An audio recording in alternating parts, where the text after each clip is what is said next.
Muchas gracias, buenas tardes. Preguntaría a la presidenta sobre la valoración de las medidas que se han puesto en marcha para el control de la pandemia. Y las preguntas que haremos al Gobierno pues van en esa doble dirección. Por un lado, lo que tiene que ver con el temporal de nieve y sus consecuencias, ¿no? Hablando de...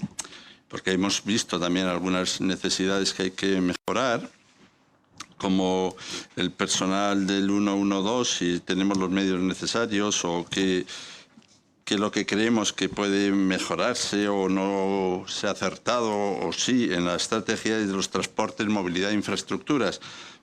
Por otro lado, también hacemos una pregunta sobre el presupuesto y los recortes que en su caso hay que hacer a la vista de los gastos y de la caída de ingresos. Y luego también sobre la gestión de las residencias. Por otro lado, para la sesión plenaria el día 4 de febrero, pues sí se ha hecho mención aquí a que el tema de la Cañada Real es un tema importante y que había una propuesta de Vox para hacer un monográfico, y de luego nosotros no desestimamos que eso pueda hacerse, pero si quiero un poco contraponer a eso el hecho de que la prueba de que sí consideramos que es un asunto importante es que precisamente para ese día llevamos una comparecencia del consejero de Vivienda y Administración Local ante el Pleno para informar sobre la situación actual de la Cañada Real Galiana. O sea que no es que nosotros desconsideremos el asunto, lo que consideramos es que es un tema sobre el que es importante ya en este momento la acción del Gobierno. Y solo quería hacer una alusión al tema de las vacunas, que es un tema realmente importante, pero no para entrar en controversias, sino simplemente para añadir una pequeña información que ya es conocida, pero que tiene pequeña pero de gran incidencia. La Unión Europea planta cara a las farmacéuticas y amenaza con llevarlas a los tribunales si incumplen la entrega de vacunas pactadas. Es decir, el presidente del Consejo Europeo, Charles Michel, ha emplazado a los farmacéuticos a que cumplan los contratos firmados sobre el suministro de vacunas, porque se ha ralentizado la entrega de las dosis comprometidas.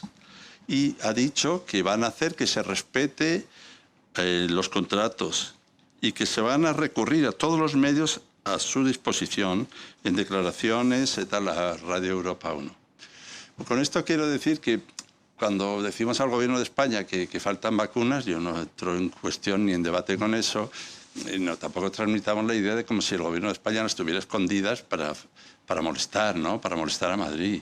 O sea, sí, hay que tener en cuenta que hay un problema también de suministro de las farmacéuticas al propio Gobierno y en toda Europa.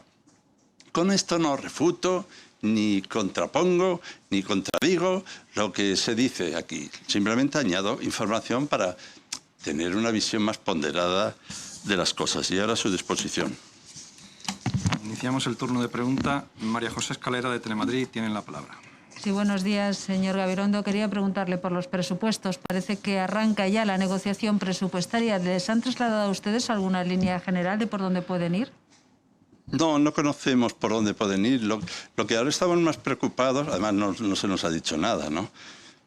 Lo que estamos más preocupados es el procedimiento de elaboración, ¿no? Los mecanismos, las estrategias para su elaboración. Ahí es donde yo he expresado, y ayer lo dije y ahora lo subrayo otra vez, que yo no comparto esta estrategia, ¿no? Todas las veces que he tenido ocasión, desde que estoy aquí, desde luego, he dicho que antes de comenzar a elaborar unos presupuestos, lo normal es reunirse con todos los portavoces que representan voluntad ciudadana y ver un poco, al menos, debatir cuáles son, a su juicio, las prioridades, las urgencias, en dónde podíamos o deberíamos poner los esfuerzos para, a partir de ahí, luego, como corresponde al Gobierno, que elabore una propuesta. Bueno, eso no se ha hecho, a nosotros no nos han reunido para nada de esto. Ahora, a nosotros no nos han reunido, pero nosotros sí nos hemos reunido. Es decir, nos hemos reunido todos los grupos parlamentarios y además con luz a la vista, además en sede institucional, y lo hemos hecho en la elaboración de luego una iniciativa que propusimos, que fue la generación de una comisión para hacer un plan de recuperación o un plan de reconstrucción, decíamos nosotros en una primera instancia, de recuperación, de impulso de la actividad económica y social. Y llegamos a unas conclusiones, a 204 conclusiones.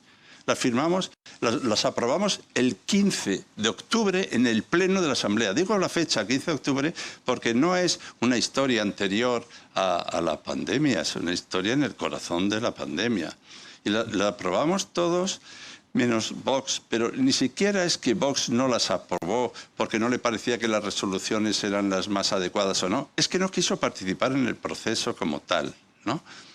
Bien, esto es importante recordarlo, no tanto para indicar que ahí tenemos, creo yo, un marco extraordinario de referencia de cuáles son las prioridades para Madrid consensuadas. Consensuadas quiere decir que todos renunciamos un poco a las cosas que nos parecían quizá también importantes para encontrar un acuerdo.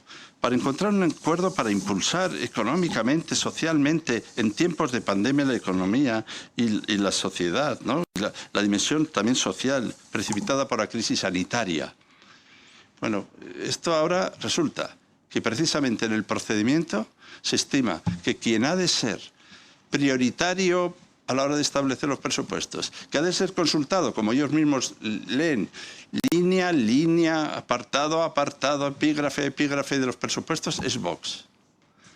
Yo no hago un discurso contra Vox. Yo lo que digo es que a mí no me parece ni medio bien que el protagonismo prioritario se dé a la hora de elaborar los presupuestos a quien efectivamente no ha participado en el acuerdo común entre todos.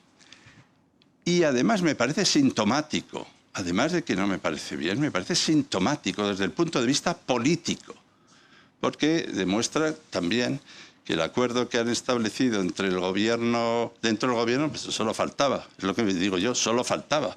Por supuesto que dentro del gobierno estarán de acuerdo en la propuesta que tendrán que hacer, si es que la hacen.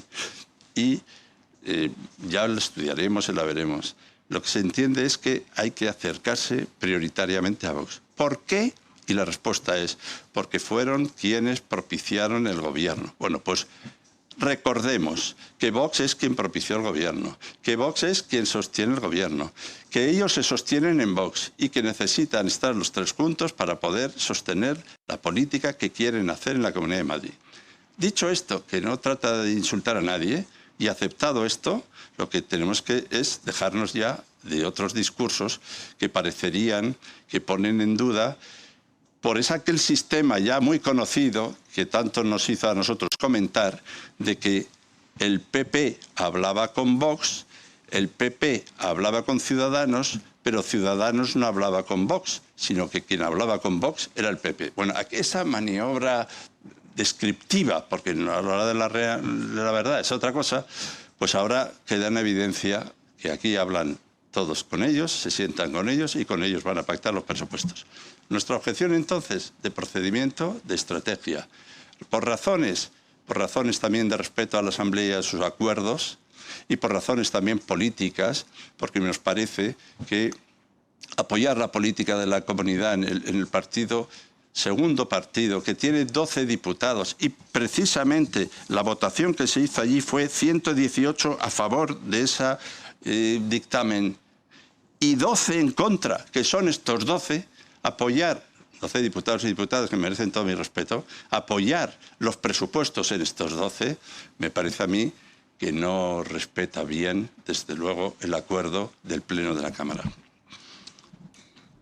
Por otra parte, no conocemos nada, que era la pregunta inicial, no tenemos, y cuando lo tengamos lo estudiaremos y haremos también nuestras referencias y nuestras aportaciones. Ahora, espero que nadie entienda que lo que se nos está pidiendo es que una vez que esté el acuerdo adoptado entre los tres, nosotros los tengamos que suscribir. El acuerdo tripartito estaría ya hecho y una vez que lo tiene el gobierno nos lo entrega para que suscribamos o hagamos anotaciones a pie de página o hagamos enmiendas. No, si quieren que nosotros participemos de verdad, el procedimiento no es este.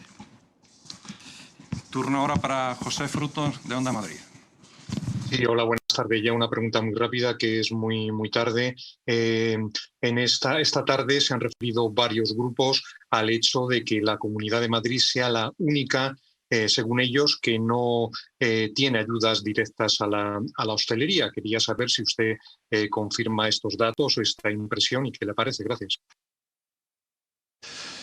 siempre las preguntas son tan importantes que se nos pide que hagamos luego un haiku de respuesta, pero la verdad es que es difícil hacer un haiku de respuesta, porque a mí lo que me parece que hay aquí detrás de todo esto es todo un modelo productivo de Madrid. ¿De qué idea y de qué depende Madrid?